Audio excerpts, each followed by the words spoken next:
Hi everyone, welcome to my channel or welcome back to my channel. My name is Shikra.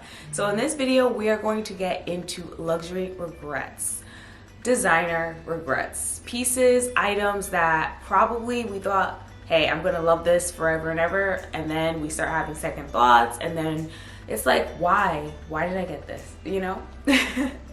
So if you're interested, please keep on watching. Okay, so first is collaborations between brands. So think of Gucci times Balenciaga. So when they collabed, think about Fendi and Versace when they collabed. So now think about those pieces, think about the hype and everything that was going around, the time all these things were happening, how excited everyone was, and then look at the pieces, look at the items, and then think of how they're gonna look in your closet in the long run. So let's just talk about Gucci and Balenciaga. When that collab came out, fire, hot, everyone wanted it, amazing. Now, I'm pretty sure nobody wants to wear that collaboration, the items from that collaboration. We all know what happened with Balenciaga, so I feel like there's a lot of factors that go into collaborations that in the beginning, yes, they seem great, but in the long run, they always end up, I don't want to say this word, but I think this might be the word a lot of us are thinking, they end up coming off a little bit tacky. And if you love these collabs and you're a diehard and you're like, collaborations, luxury collaborations, I'm here for it every single time, that's great. But sometimes they do end up coming off tacky once you look at them a couple years later. Yes, some can be iconic, but for the most part, people end up, you know, having that regret that they purchased these items and then trying to sell these items again, like resell them. It's even harder. There are a few instances where these collaborations really work, or maybe there's like one item that really stands the test of time and people are like, I'm really happy I invested in this. But usually these collaborations end up getting tossed or, you know, really just forgotten about. And I find it interesting that it's hard for brands, luxury brands, to really collaborate with each other and make it a standpoint, make it a classic, a thing of history. In the moment, it's always really amazing and hot, but then it doesn't turn that way in the long run. And I do feel a lot of people think when collabs happen with luxury brands that it's usually a point where these brands are like, okay, we need something, we need help, or we need something to help us like be a little bit more out there or hotter or you know, spoken about. So sometimes people see like the collabs happening between brands, it's just overall not the best look. So there's always that aspect when it comes to collaborations. But like I said, if you love collaborations, nothing wrong with that. Okay, next up on the list from my research of luxury items, designer items, people usually secondhand regret thoughts happen about, and that is luxury luggage. And I feel like people think about one particular brand when they hear this, and that is LV, Louis Vuitton. And I feel like they're a classic now when it comes to luggage, that they can somehow, bypass this stigma.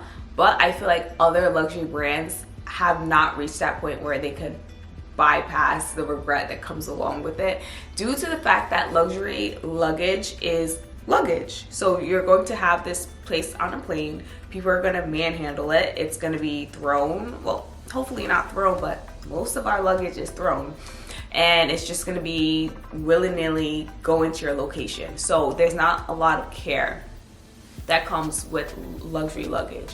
And I've seen a lot of videos and read a lot of reviews of people saying, you know what, I kind of just wish I had bought maybe just a high-end or a quality luggage instead of a luxury luggage per se. And then also think about the fact that when you do buy a luxury luggage, it's not like you have a target on your back, but it's like you have a target on your back because now people are like, this person has money.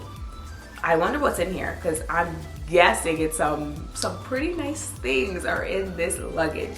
So I feel like that's another aspect that comes about when you're buying luxury luggage. So usually people tend to have some form of regret afterwards, and I think with luxury luggage what ends up happening is they just become pieces you put in your house. They just become pieces you look at, and just pieces you can reminisce about how I was able to buy this or how I have this. I do believe a lot of Louis Vuitton luggage ends up being like home decor, you know, for people. But of course, if this is your forte and you like it and you're okay with the scratches and the bumps that come along with it, and you're like, this is luggage, I'm expecting this, then that's fine. Okay, moving on to the next one. I kind of touched upon a little bit of it. So that is luxury home decor. And when you think about this, Hermes comes into play a lot. Plates, blankets, pillows, all those things fall under the category of luxury decor. And some people are like, there are a lot of pros to it. And then other people are like, no, they're not. It's just home decor that, you know, is just a little bit more expensive, and maybe the quality is literally the same compared to other high-end decor pieces.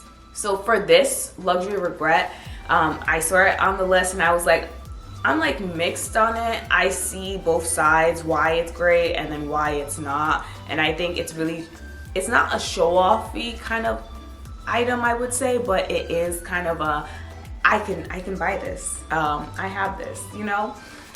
So yeah, mixed feelings on this being one of the items that a lot of people end up regretting, but I do understand why. So that's that. And then also sometimes this can also be, like I mentioned in the first you know, topic of collaborations, sometimes some people can view this as tacky, but I think when you do it in a tasteful manner and it's not too much or overwhelming, it can look pretty classy. That's my stance on it. So yeah, a lot of people, you know, end up having regrets, luxury regrets about this, getting these luxury home decor pieces. I will say, I feel like Hermes, the pillows and the blankets, usually do not have as much of a regret, but I have experienced and seen people how, like, you know, they kind of like, if you're sitting on the couch, just make sure you're sitting appropriately with the pillow, you know? Okay, next up, and I think this is gonna be the last one I'm gonna go over. Surprisingly, not too many items when I was doing my research for this. Next up, as far as luxury regrets is, and this surprised me a little bit, was like fine jewelry. And I'm like, fine jewelry.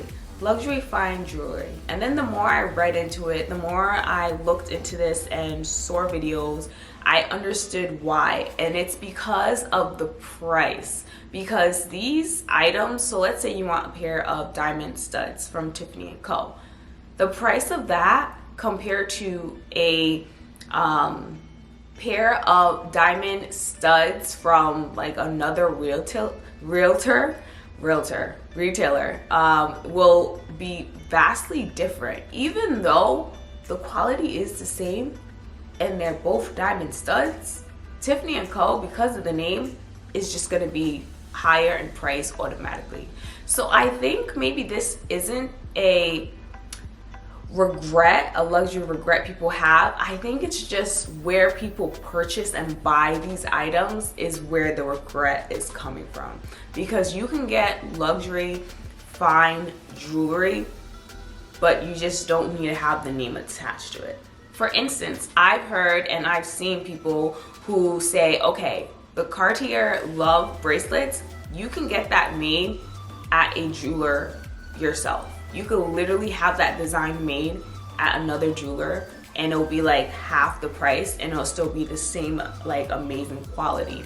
It's just the name that comes along with fine jewelry. And I think that really does, you know, make an impact with people because of the fact that you can say this is from Cartier, this is from Tiffany & Co. It just rings a little bit more in people's minds, even though you can buy it from a regular jeweler and it's the same stuff. So I do understand why people have regrets over that, because it's like you can literally get that for half the price just without the same name and it'll be the same quality. So interesting.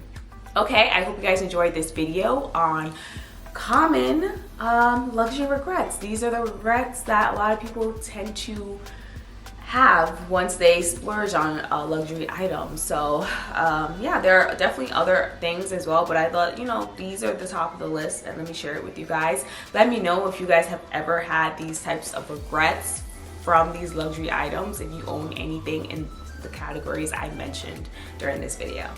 As always, I hope you guys enjoyed watching this video. If this is your first time, please make sure to hit the subscribe button and come back for more videos. And also please make sure to hit the like button as well.